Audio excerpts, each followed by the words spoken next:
Hey gang, it's Laurie from Cook Scrap Craft. Welcome back to the channel. I'm sharing another scrapbook process video with you. I know I don't post very many of them that often. I quite honestly don't have the time to do it, and a lot of times I just forget to even set up a camera while I'm scrapbooking.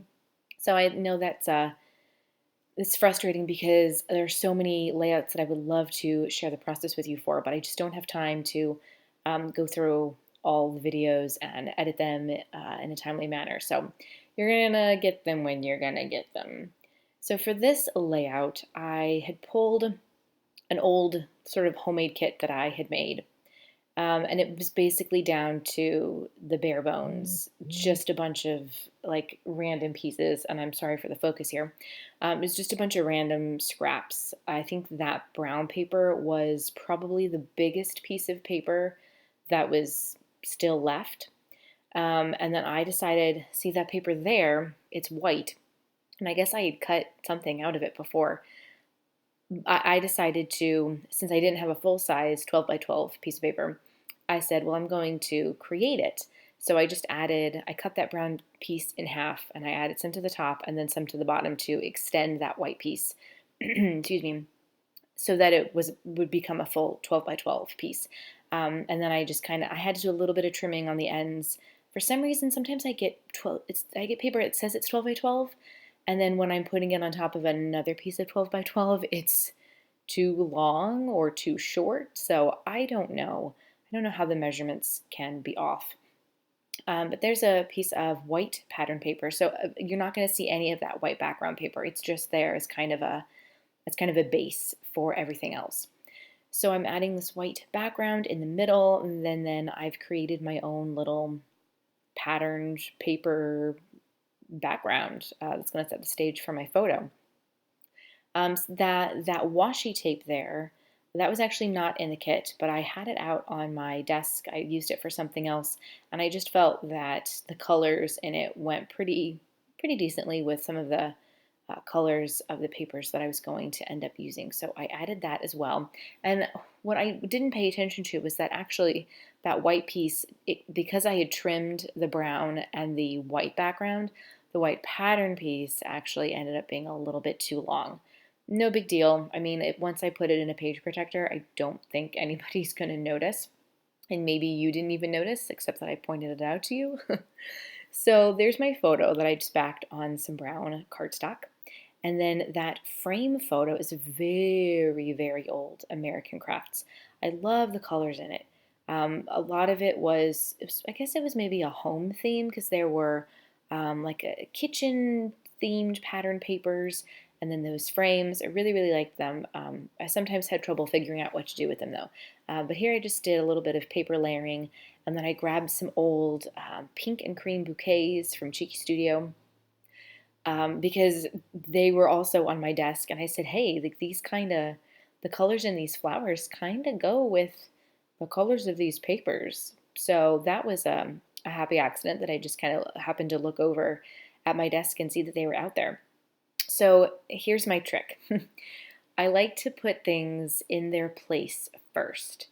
And then I say, okay, I like where this all goes. But if I were to lift it up and then put the adhesive on and try to put it all back in the same spot, it won't happen. It just won't. Something will get moved, or I'll forget where something was supposed to go. So I do my very best to keep everything where it is and just pop a little bit of adhesive at the back of each corner. And that usually works for me. I don't do that well, no, I do that with sequins as well. I'll put the sequins down first and then go through and adhere them once I know where I want them to go. So right now I'm just trying to figure out which other Cheeky Studio embellishments that I want to add here. I know that I want something up in that very top corner. I'm not sure yet which one I'm going to use. There was like a planter with some flowers coming out of it. It was super cute, but it was a little big. I thought maybe I was going to end up cutting one of the embellishment pieces in half, or use it for some journaling. So we'll get to that in a second. Here I'm just going to pop up that embellishment piece on some foam dots, and they're so small. Sometimes I have trouble getting the backings off of them. I don't know if anybody else has trouble with that, or maybe it's just the brand of foam adhesive that I buy. I don't know if there's a trick to getting it out better. But anyway, the Cheeky Studio collection, along with those die cuts, also had some little flare buttons. So I picked one, I think it said Dream.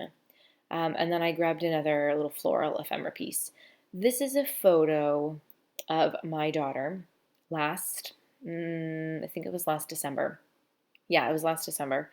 Um, I don't know if it's because she watches Peppa Pig a lot, and Mommy Pig is always on her computer doing important work, as she says. Or maybe she sees my husband doing his grading and lesson plans on his computer a lot, but she has been obsessed with this old computer of mine. I brought it upstairs for her to just kind of like bang on and pretend play with. And so she wanted to sit on the couch this day and do some work on her computer. So I took a picture of that. Some other things.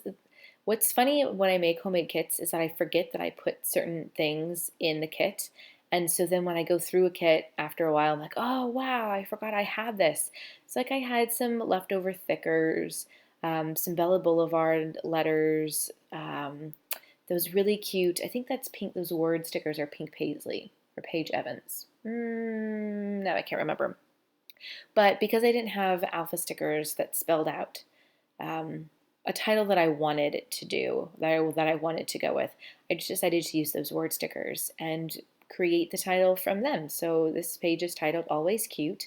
And then there were some little bitty word stickers there. I can't remember what they say.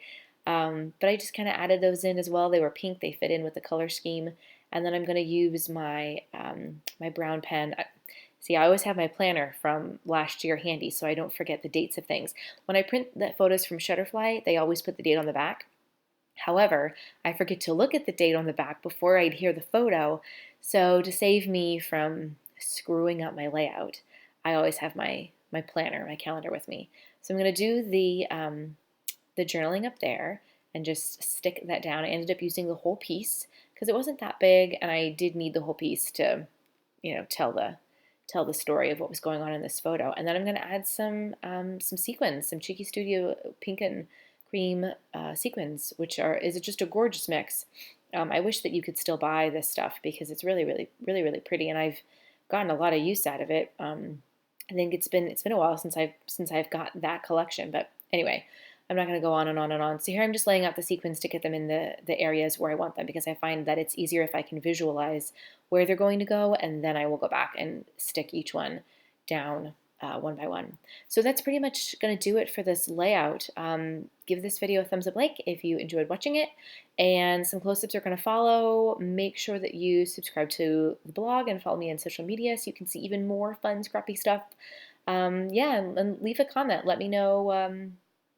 Let me know what you're working on, what you're scrapbooking, and if you have any fun tips for me that you want to share in regards to those foam adhesives. Let me know what brand you use, because I think I purchased Recollections this past time.